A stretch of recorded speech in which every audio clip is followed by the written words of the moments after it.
Hey guys, welcome back to an interesting video on Wild Rift. So today we're back with a Sivir updated complete guide for patch 5.2b onwards. And as we know, she just got buffed in the latest patch. So before we get into it, of course don't forget to check out her basic guide that I'll put up in the cards above for her skills, living order tips and tricks, as well as a couple of combos. So without further ado, let's jump straight into the items, runes, and spells. Okay. So first up, we're going to start off with the Gluttonous Greaves. Gluttonous Greaves, of course, is going to give us the AD as well as the Omnivam. Then, of course, standard ADC first item, Bloodthirster for the AD, the crit, as well as, of course, the physical Vam and additional stats when you're high on health. Then, of course, we know IE, even though it just got buffed by 5 AD, not a very strong item. We're not going to have that in our build at all. We're going to Navori as our next item, 45 AD, crit, ability haste, and, of course, faster cooldowns. Now, faster cooldowns is very good for your W, Ricochet, as well as your spell shield, especially. Then you have Blaster for the additional attack damage, as well as, of course, having the extra long range attack together with the static shift passive, really useful. And then, of course, we have Maul Reminder as our last crit item for the armor pen, as well as the grievous wounds. Last item can be a lot of options. You can, of course, go for Maw against Magic Resist. You can, of course, go for Guardian Angel. Of course, Steric's Gauge, also really good for a shield over here. And if you're against a very tanky team, Black Cleaver is very useful because your ricochets are going to constantly bounce around to proc Black Cleaver very often. So you can get that armor shred a lot more easily compared to other champions. So next up, for the runes, we're going to go for Lethal Tempo.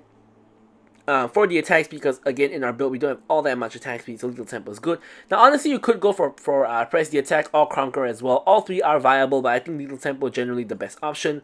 Brutal, of course, auto attack for your because you do auto attack a lot as an ADC. Giant Slayer, I think, still the best rune here, most value. And here we have Bloodline for the healing, or you could also go for Alacrity for the movement speed. And of course, we're going back to Blown Painting for the defensive capabilities in lane and in late game as well. Now, in general for Sivir, most of the games you're going to go for Flash together with Ghost, but you can also, of course, take Exhaust if you need it. And I'll talk a little bit more about that in the gameplay right now. Okay, so into the gameplay. Of course, before we talk about anything at all, don't forget to like, comment, and subscribe as usual. Questions, queries, remarks, feel free to leave them in the comments below, and of course, be sure to address them or drop a heart on it. Okay, so first, straight off the bat, what kind of support does Sivir like? Well, basically, generally it's anything, because in laning phase, she either can only just shove opponents in, or she gets shoved in and just wave clears on the tower. Either which way, you are not very strong in laning whatsoever.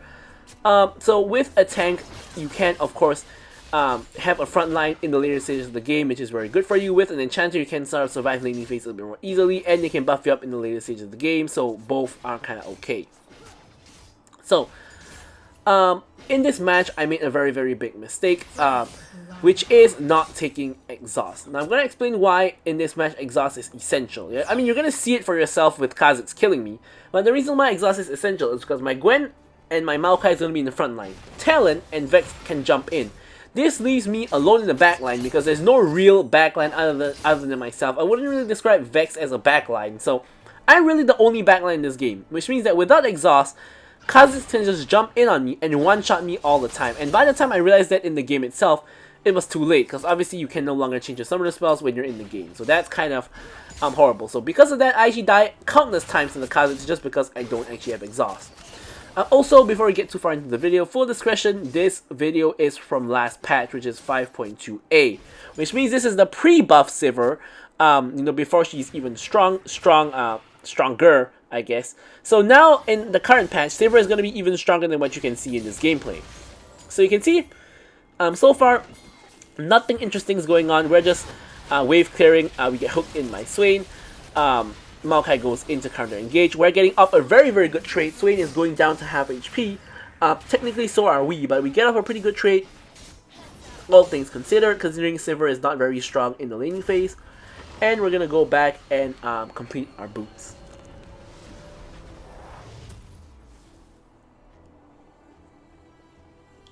So now we got our boots. Of course, first, power spike for like basically every champion in the game is just the first boot completion. Now we're heading back to lane, and here I think Kai'Sa and Swain make a mistake, which is the fact that they don't actually recall. They're still too busy pushing in the wave. They're not really even trying to hard shove. They are just, clearing the wave out, and they don't actually manage to really recall until now. So here you can see Xayah is recalling, Swain is recalling. Now here has recalled. So here I'm just going to quickly shove in the wave to try to deny some minions if we can. Here we're going to grab the one controller and one normal one inside as well. Popping plan to ensure they don't have it for healing later on. Swain comes in with a W. We don't really want to, fight too much here. Here, Spell Shield does prevent Swain from pulling you back, but here you see I end up basically just getting run down by the Xayah, which is really not a good look. So we overstayed a little bit too much at the tower, and now Maokai is also in critical condition. Now, Maokai here actually gets very lucky because someone actually gets that Soraka ult from the toolkit, and because of that, Maokai actually now has health. So Maokai actually survives here because of that, and if not, he would die right here. Maokai ult is coming in. I'm coming in from behind. I'm gonna pawn my ult here to get the movement speed. I give Maokai the movement speed to allow him to engage onto them, and now I'm running them down myself. We're gonna get rid of the Swain over here, and here I'm trying to go for the Xayah flash forward. The Q unfortunately does not finish her off, and Kha'Zix is now right next to me, and obviously we all know I'm not gonna survive Kha'Zix. I'm just gonna die, and now I'm 1 and 2 in the grand scheme of things. Xayah has a decent lead over me, and Swain has a decent lead over Maokai as well. So not really the best early game, of course, as we all know. Sivir's early game kind of trash. Probably shouldn't be fighting as much as I have been here.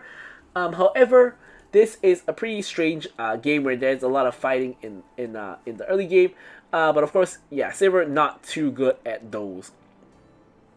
And yeah, this is going to be a gameplay with a lot of depth. I mean, you guys will see for yourself soon enough. But yeah, there is a lot of depth. Again, the Spell Shield is going to prevent me from getting pulled in by Swain, which kind of just mitigates the effect of getting hit by the Brute. So that is a really useful interaction that I didn't really notice until this game.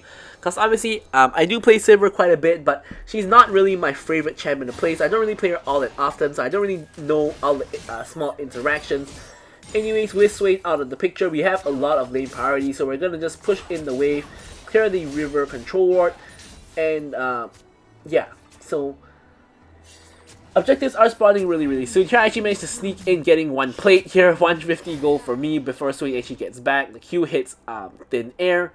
And here Talon is planning to go for the dragon. He is here ready in position to go for that dragon himself. And here the Xayah and the Swain are just going to whack the minions. But in the meantime, we're going to quickly do the dragon. Dragon's taking a bunch of damage and is going down really fast. Kha'Zix Hex portals over here.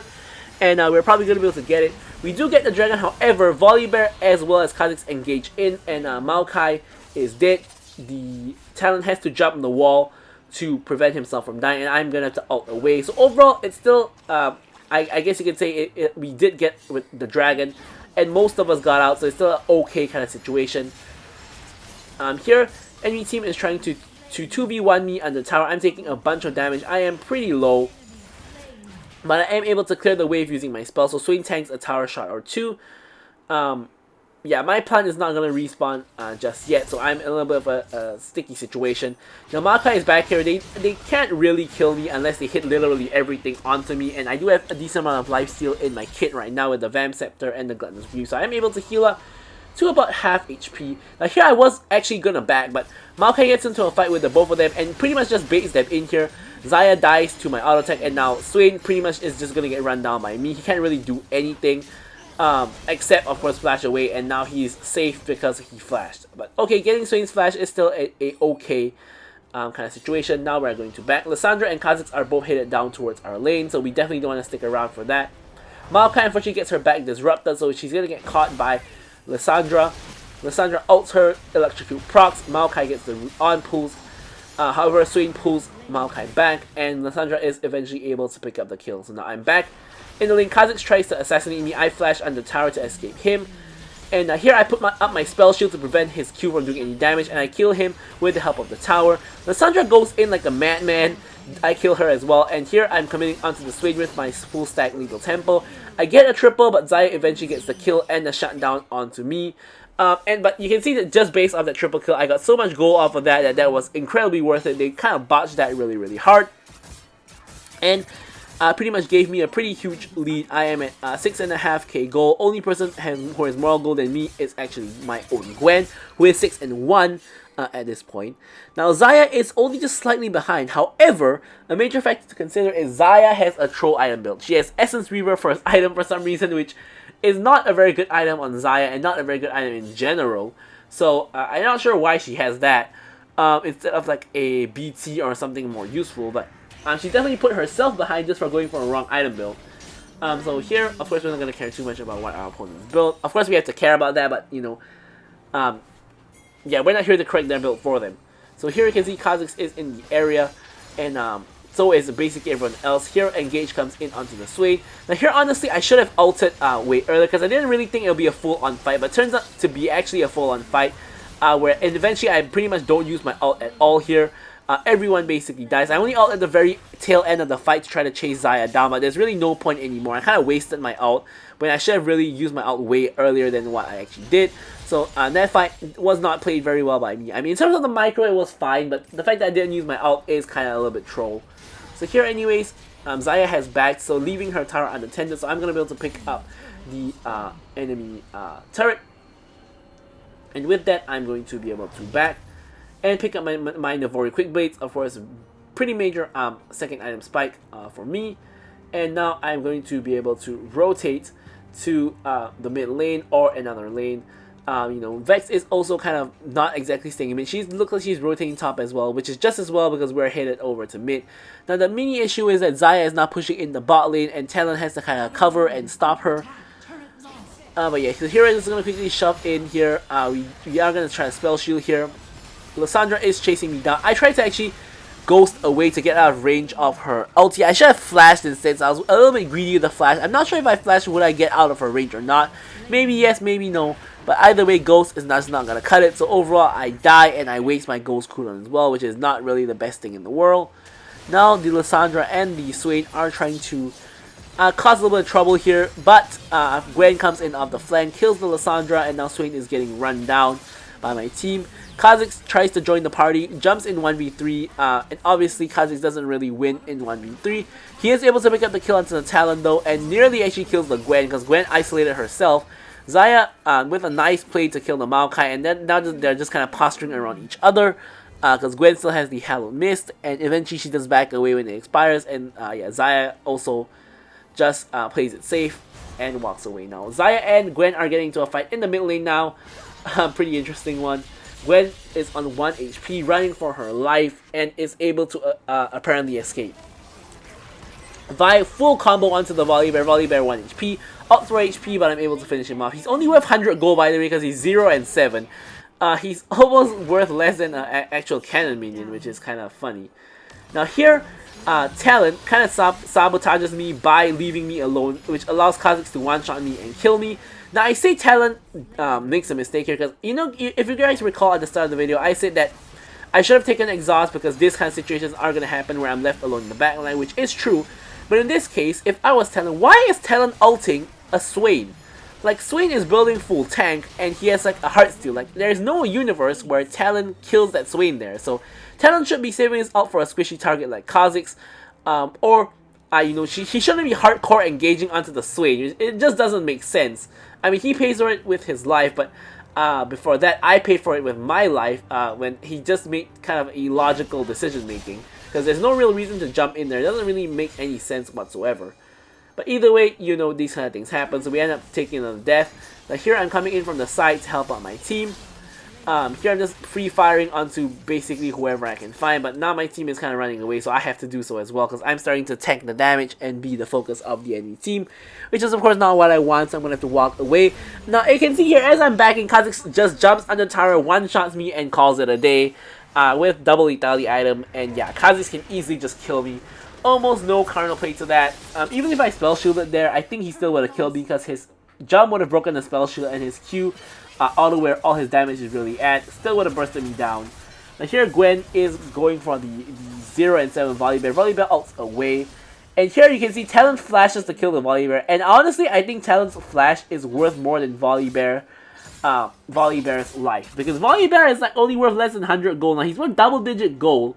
And using her flash to secure double-digit goal is like flashing for a cannon minion, which sounds kind of weird to say, but at this point in terms of goal value, that is exactly what's happening with the Volibear. He's literally worth a cannon minion, so flashing for him is not really worth it. Unless he finally gets a kill or an assist to kind of reset his I don't know what you want to call it, the goal system of how much he is tied to him. So here I'm just happily farming in the bot lane, pushing out waves, but unfortunately my team gets into a fight at the top lane.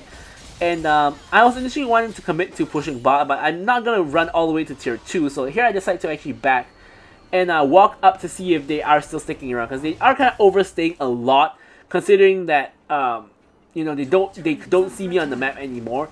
So Maokai here looks like can actually engage for me goes in. Here I'm running with my ulti. We kill the Xayah. Now Swain is left alive. Maokai dies as well. Here I'm just attacking Swain in the minion wave. All the ricochets bouncing all over the place. Swain flashes but still dies. I didn't have to even expend my own flash. And yeah, so here Baron is alive.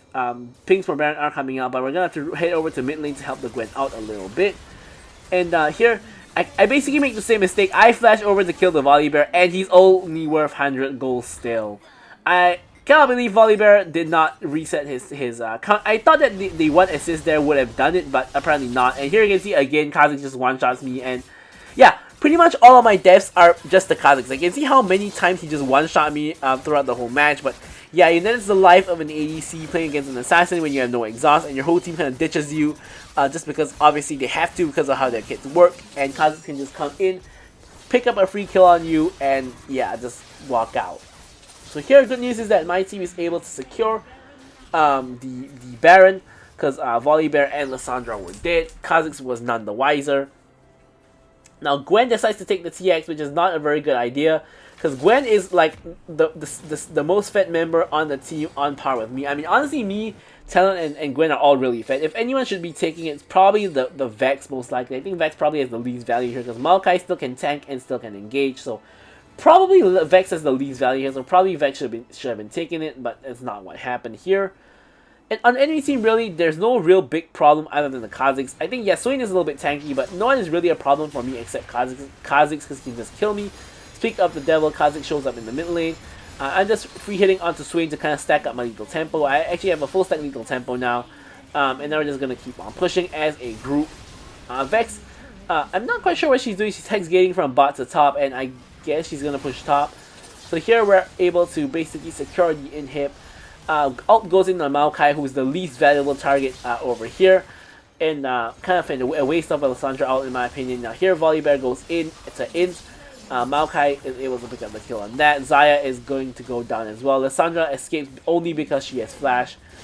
Here we're just going to start attacking the Nexus, even though there's a Nexus shield. With the help of the T-Hex, we are still going to be able to end the game.